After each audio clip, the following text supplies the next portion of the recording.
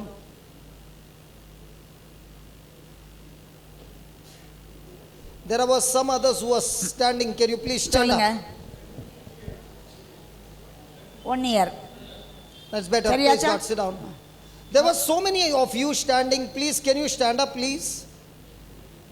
Just tell them, those who are standing. can you- யாரெல்லாம் முதல்ல நம்ம எழும்பி நின்னீங்களோ அவங்களாம் தயவுசெய்து எழும்பி நின்னுங்க Because சொல்லுங்க. don't fail to give testimony to God. for what He ஆண்டவருக்கு has done. சான்று பகர நாம் வெட்கப்படக்கூடாது. If you feel ashamed to give your testimony, it's a disgrace.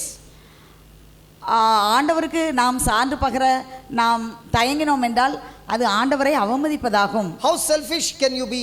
நம்ம எப்படி சுயநலம் பிடிச்சவங்களா இருக்க கூடாது. When God has healed you, come on, stand and testify. நம்ம ஆண்டவர் சுகப்படுத்தினதை நாம் அறிவிக்க வேண்டும். அவங்க 1 Yeah. year she had. Is it gone? Yeah, please sit down. 17 years, praise God, please. Is it gone? God bless you. Next one. 1 year. 1 year. 5 years. 5 years. All the 3 have got healed. எல்லாரும் 10 சோமானீங்களா? years. God bless you. God bless you. நான் 40 years.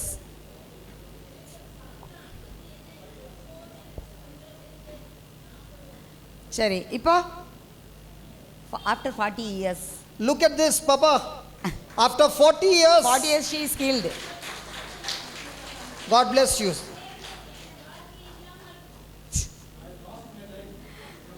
Praise God. God bless you. God has set you free. கடவுள் உங்களுக்கு God விடுதலை bless you. God கொடுத்திருக்கிறார். bless you. Yeah, there. 3 years. No more. The next one.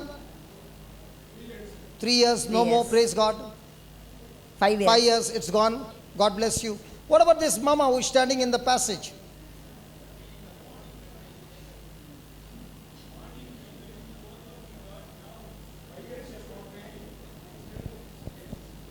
Still little is there. Okay, we will pray for her in the lunch break again.